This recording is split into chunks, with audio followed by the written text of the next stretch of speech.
that you have while you're in grad school. For instance, like people were like, the poems we write, how will they ever be remembered? You know, we're not shit. You write these poems, and every time you write poems, you just, you know, like people coming to grad school and just like, every line of this poem sucks. You know? So I had one of those grad school experiences. And one of the things that I really love is Frank O'Hara's poems.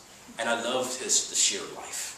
It's like, he's just like, oh, I'm having a ham sandwich. I want to write about a ham sandwich. And so, in Frank O'Hara's poem, he has this line in the middle of a poem where he says, "Someday I'll love Frank O'Hara."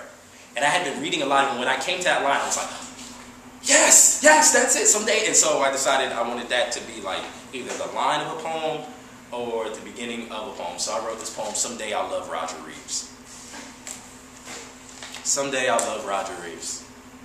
Until then, let us have our gods and short prayers, our obligations, our thigh bone connected to our knee bone, our dissections and our swans, our legs gashed upon a barbed wire fence and our heels tucked behind a lover's knees.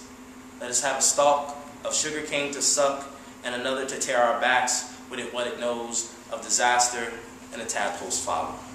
Let us have mistakes and fish willing to come to a bell rung across a body of water.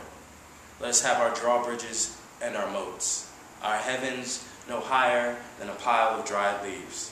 Let us have irrelevance and a scalpel, a dislocated ankle and 3 more miles to run, a plastic bottle to hold nothing but last names and a chill. If none of this will be remembered, then let us keep speaking with tongues light as screen doors clapping shut on a child's finger. For this is love, to press one frame against another, and when something like a finger is found between this pressing, to press nevertheless. For this is our obligation. Let us forget our obligations. For this is love. Let us forget our love. Our eyelids need for beginnings and ends and blood, our coils of hunger that turn another into dried honey on our hands. And what if this goes on forever? Our hours, our draft and fragments, our blizzards and our cancers. Then let us hold each other towards heaven and forget that we were once made of flesh, that this is the fall our gods refuse to clean with fire or water.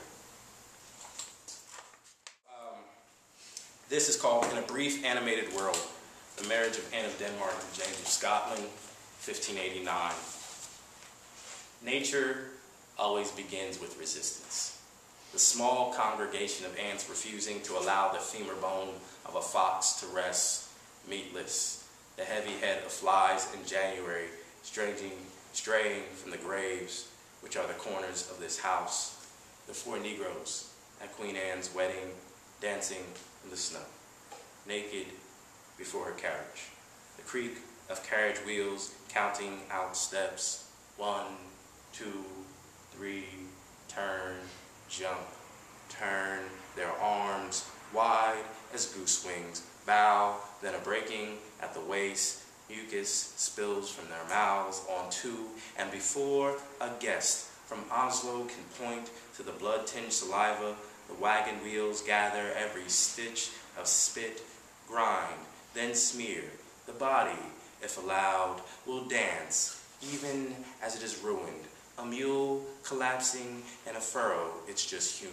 The sway and undulation of the famished. There are no straight lines, but unto death. 4 men turning circles in the snow. The arch of their toes, calling Anne to lean forward. Admire the work of the unshod, sinking below all this white. She thinks, in a brief, animated world, this would not be agony. The leg of her foxstole slips from her shoulders and points to the men, shivering in their last plie. Yes, she thinks, but agony is sometimes necessary.